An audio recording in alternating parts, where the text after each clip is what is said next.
Hello bachcho. Let's read the question. The question says a car starts moving with constant acceleration, covers the distance between 2 points 180 meter apart in 6 seconds. Its speed as it passes the second point is 45 meter per second. Find the distance from the first point when it was at rest. Option A 2 meter, option B 22 meter square, option C 22.5 meter, option D 0.5 meter. तो देखिए इस question में हो क्या रहा होगा. So there are 2 points A and B. जिन दोनों का दूरी हमें गिवन है which is 180 meters. And a car A is at point A और यहाँ पे इसका velocity हम लोग मान लेते हैं U. And when the car is at point B, in the given question it is said that its velocity V is equal to 45 meter per second. So question में हमसे क्या फाइंड करने बोला, find the distance from the first point when it was at rest. So obvious बात है कोई एक point सी पे ये कार रेस्ट पे होगा. सो इस डिस्टेंस को हम लोग एक्स बोल देते हैं. सो यहाँ पे ये कार क्या होगा, यहाँ पे ये कार u इज इक्वल टू 0 या फिर रेस्ट पे होगा. सो हमें क्या फाइंड करना है, हमें ये x फाइंड करना है. सो हम लोग x को कैसे फाइंड कर सकते हैं, तो देखिए first of all will look at the की कॉन्सेप्ट.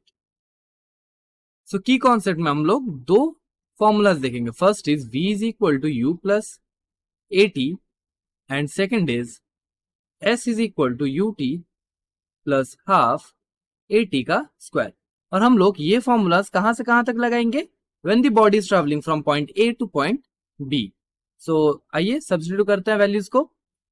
क्या हो जाएगा, देखिए v हमारे पास क्या है 45 बराबर आएगा u प्लस a हमारे पास है a एंड t हमारे पास है 6. क्वेश्चन में गिवन है कि it covers the distance in 6 seconds. तो t हमें क्या गिवन है 6 सेकंड्स और एक्सीलरेशन को हम लोग a मान लेते हैं. ऐसे में क्या मिल जाएगा u प्लस 6a बराबर 45. This is equation 1. और इक्वेशन 2 हमें क्या मिलेगा, इक्वेशन 2 हमें मिल जाएगा x is equal to ut plus half at square से s क्या है 180 बराबर हो जाएगा u इंटू टी का जगह 6 plus half into a into T का स्क्वायर यानी 6 का स्क्वायर विच इज 36. यहाँ से क्या हो जाएगा 180 is equal to 6u plus 2 1 times is 2 and 2 18 times is 36. तो यहाँ से क्या हो जाएगा 18a.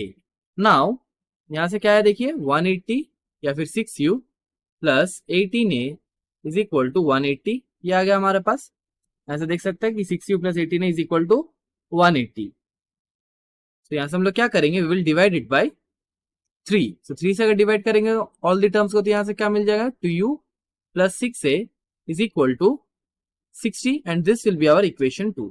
अब हम लोग क्या करेंगे, equation 2 minus equation 1. So after doing equation 2 minus equation 1 क्या मिलेगा हमें, इक्वेशन 2 है हमारे पास 2u plus 6a is equal to 60 और इक्वेशन 1 क्या है minus of u plus 6a is equal to हो जाएगा 60 माइनस 45 के. तो यहाँ से हमें क्या मिल जाएगा 2u plus 6a minus u minus 6a is equal to 60 minus 45 is 15. So 6a और minus 6a cancel out हो जाएगा. 2u minus u is u. So u will be equals to 15 meter per second. So this is the value of u. अब देखिए we can find the acceleration. Acceleration कैसे find करें, u का value को हम लोग फर्स्ट इक्वेशन में put करते हैं. So if you put the value of u in first equation तो हमें क्या मिल जाएगा, देखिए u प्लस 80 यहाँ पे क्या था देखिए u plus 6a is equal to 45.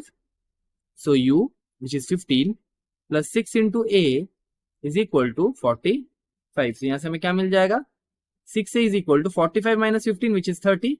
और we can say that a will be equal to 30 divided by 6 which is 5 metre per second square.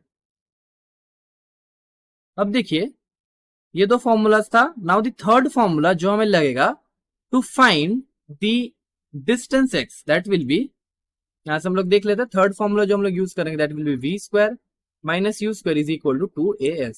And ये वाला हम लोग कब लगाएंगे, this we are applying when the body is travelling from c to a. So ये हम लोग कब लगाएंगे, when the body is travelling from c to a. तो देखिए यहाँ पे हमें v का वैल्यू क्या मिलेगा, v इज नथिंग बट, देखिए यहां से अगर हम लोग देखें so this is the initial velocity and this is the final velocity. So u हमारा क्या हो जाएगा final velocity which is equal to, हमने फाइंड कर रखा है यहाँ पे u का वैल्यू 15 मीटर पर सेकेंड. सो हम लोग क्या बोलेंगे, यहाँ v का वैल्यू हो जाएगा 15 मीटर पर सेकंड, यानी 15 का होल स्क्वायर माइनस u का स्क्वायर, इनिशियली तो रेस्ट पे था, सो 0 का square must be equal to 2 into a का वैल्यू था हमारे पास, यहाँ से देखिए a का वैल्यू हमने निकाला 5, सो 2 इंटू 5 इंटू s का जगह हम लोग क्या पुट करेंगे x। अब देखिए 15 का स्क्वायर होता है 225, बराबर होना चाहिए 10 x के, और यहाँ से हमें क्या मिल जाएगा, x will be equals to 22.5 meters, and we are required to find this distance only, so this will be our final answer। अब देखिए ऑप्शन चेक करते हैं, सो कौन सा ऑप्शन करेक्ट हो जाएगा। यहाँ से अगर हम लोग देखें, the correct option will be option C. तो यहाँ से हम लोग लिख लेंगे the correct option is option C. I hope you have understood the solution well. Thank you and best of luck.